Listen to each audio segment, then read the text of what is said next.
Balik lagi bareng gua di channel paling inspiratif.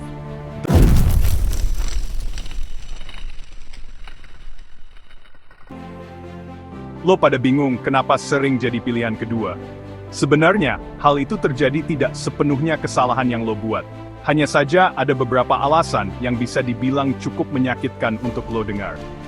Lo simak satu persatu dan komen di kolom komentar. Alasan apa yang pernah lo rasakan? Siapa tahu kita bisa diskusi lebih lanjut.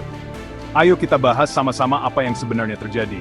Pertama, terkadang lo itu terlalu aman dan nyaman untuk jadi pilihan utama bagi cewek. Cewek biasanya ingin hal seru dan buat mereka setiap saat merasa deg-degan di awal hubungan. Lo dianggap terlalu stabil, terlalu mudah ditebak, dan nggak bikin jantung berdebar seperti yang mereka cari. Ini bukan berarti ada yang salah terhadap diri lo ya. Cuma, selera mereka lagi beda aja. Kedua, kita bicara soal bekas atau mantan pacar. Cewek yang saat ini dekat sama lo kemungkinan besar masih belum bisa move on dari yang pertama. Mantan atau seseorang dari masa lalu mereka masih membekas di hati.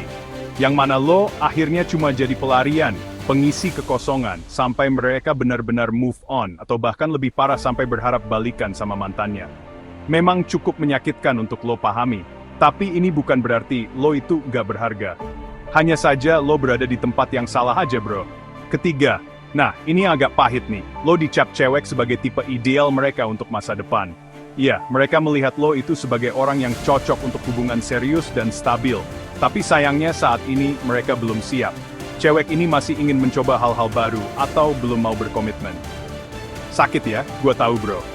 Tapi penting untuk lo sadar dan bangun dari mimpi bahwa cewek ini belum pantas buat lo. Masih banyak pilihan bro. Keempat, ada yang namanya faktor X. Ini bisa apa saja, mulai dari perbedaan tujuan hidup atau kurang klik aja sama lo bro. Ini bukan karena lo banyak kekurangan dari segi apapun sebagai cowok, tapi soal kecocokan yang menurut mereka kurang aja bro. Lo harus ikhlas dan tetap bergerak maju bro. Kelima dan yang terakhir, cewek belum benar-benar tahu apa sebenarnya yang dia butuhkan. Kadang, jadi pilihan kedua, gak ada hubungannya sama sekali terhadap lo. Mereka hanya lagi bingung, mencoba berbagai kemungkinan, atau belum punya gambaran jelas tentang hubungan jangka panjang. Lo hanya dijadikan salah satu pilihan dalam perjalanan mereka mencari cinta sejati. So meskipun gak enak untuk lo renungkan, tapi ingatlah bahwa jika saat ini lo dijadikan pilihan kedua, gak akan mengurangi nilai lo sebagai cowok jika lo tegas dan berani bilang tidak. Untuk jadi pilihan yang gak masuk akal itu bro, lo pantas mendapatkan apa yang lo inginkan. Tetap semangat, good luck bro.